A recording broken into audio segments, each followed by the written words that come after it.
I ended my first semester of senior year with a GPA of 3.7, a super scored SAT of 1470, no large leadership positions like student government or setting up community service events, not without trying though. Only 2 internships, weak school-based extracurriculars, just 2 AP classes and no honors classes, and this one online calculator I think gives me a 0.2% chance of getting into Brown, or a 1 in 500 chance. But I wouldn't listen to it too much because it gives me a 0.22% chance at Harvard. And there should be no calculator that's giving me a higher chance at Harvard than Brown. And you know, in 11th grade, I was just all about like having a business, having a YouTube channel, and I slacked off in my studies a little bit. I went from having a 93 average across all my classes to a 91. And there was many times I remember just not putting in the extra work to redo an assignment because I just wanted to spend more time making YouTube videos.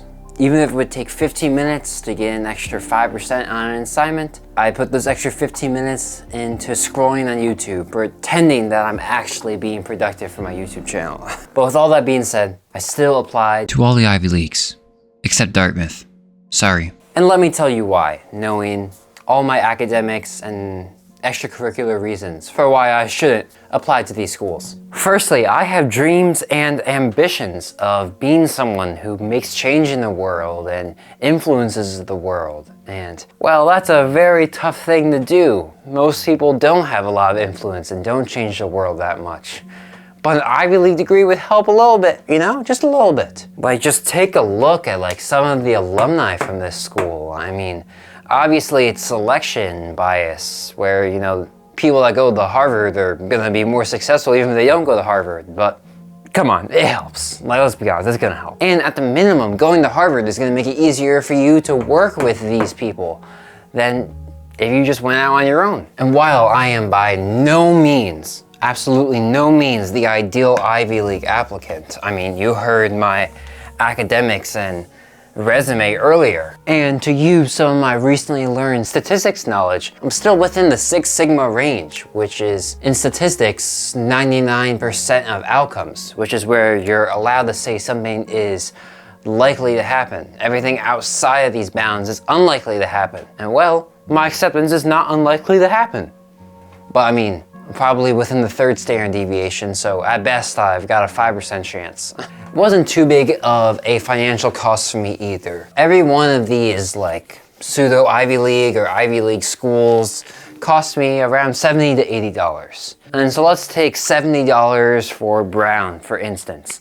I had a 1 in 500 chance at Brown and I spent $70 on that chance. Now, if I was allowed to apply as many times as I wanted to, then as a rough calculation, it's not completely stats approved, but if I applied 500 times, then that would give me a good shot of getting in. And so 500 times 70 would be around $35,000. And so the question I had to ask myself, and maybe you want to ask yourself too, is would you be willing to spend $35,000 in order to guarantee an acceptance into Brown? My answer was 100% yes. So then this is a good decision for me. Now, if it was more in the 70 to 80K range, then maybe I would have to think more because, you know, that's a lot of money. And so that would be if I was a 1 in 1,000 chance. I'd probably have to think more on it. Oh, and in case you were curious, with my college list, which includes 15 schools, it cost me around $800. My parents helped out with $200, which was really helpful, and I'm very grateful for that. So I only had to deal with $600, which is still a load. But you know, we live in such a big world with 8 billion people that just living a normal life, while you can be fulfilled and happy and have an impact, it's just not gonna be a large impact. But we also live in such an empty world where our existence is just like this small in the grand universe, that our life on this earth will be pretty inconsequential if it doesn't turn out perfect. So you might as well take some risks to see if you can get pretty close to perfect and have some consequences. This decision is just as much as a financial decision to try to get into a good school as it is me showing myself that I'm willing to take risks. I basically did a horrible gamble with a few $100s. Worst comes to worst, I lose all my money and I get a struck ego. Not really that big of a risk, but it's a risk that many people would not be willing to take themselves, making a bunch of excuses for why they can't do it and why they shouldn't do it, instead of just doing it and taking a risk. And this is just one step towards taking risks until I get to the point where I gotta take some serious ones. It's like I'm improving my risk score. Right now I'm like a level 2, and every time I do something small like this, I'm just increasing it, getting my tolerance up there, because I know with the goals that I have, I'm gonna have some truly high risk on the table with a possibility of everything going south and it being a tough time.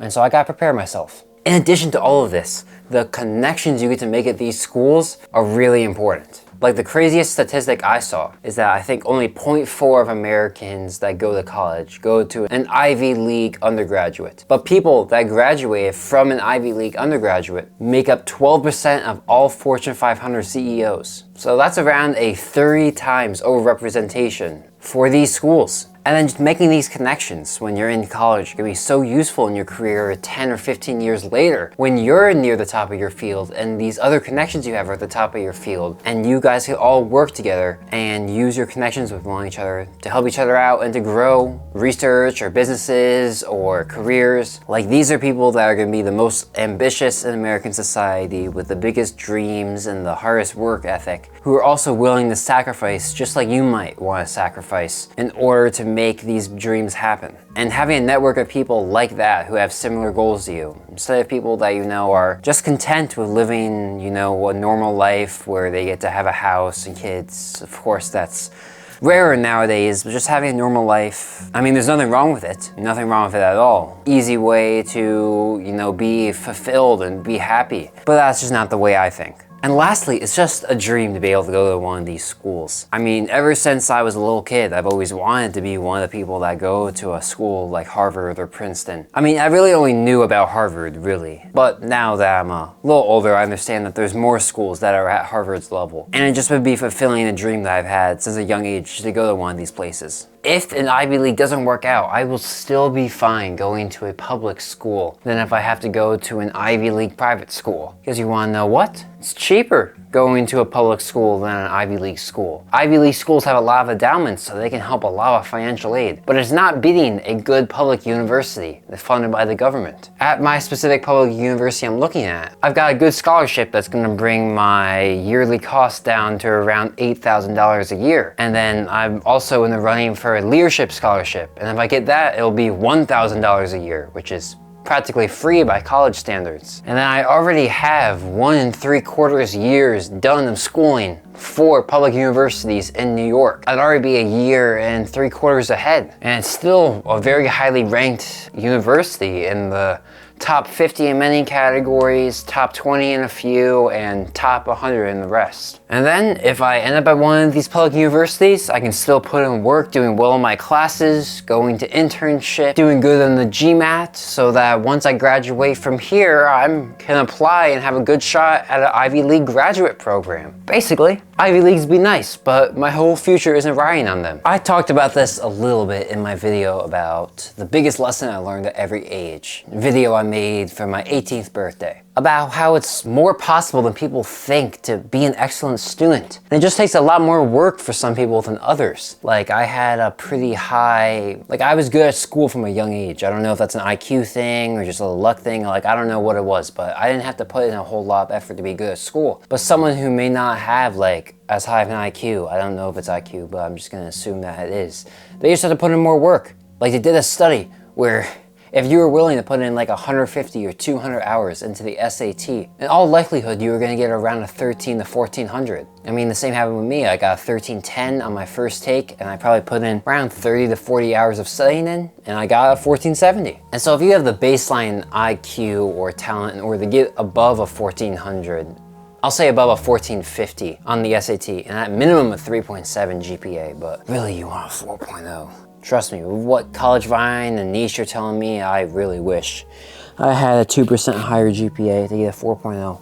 But if you're able to do that, then why not put in the work to have a chance at being one of the elites in society? Take a chance at being able to go to one of these schools. And then just remember, it's not the end of the world if you don't get accepted. Come April 1st and April 15th, if you get a letter of rejection or a wait list, it's okay, life's gonna be fine. I personally think it'll be a really cool story I'll be able to tell people in the future. You know, yeah, when I was 17, I just dropped $800 on Ivy League applications with a 1 in 500 chance of getting in, not really understanding that much about money or world and whatnot.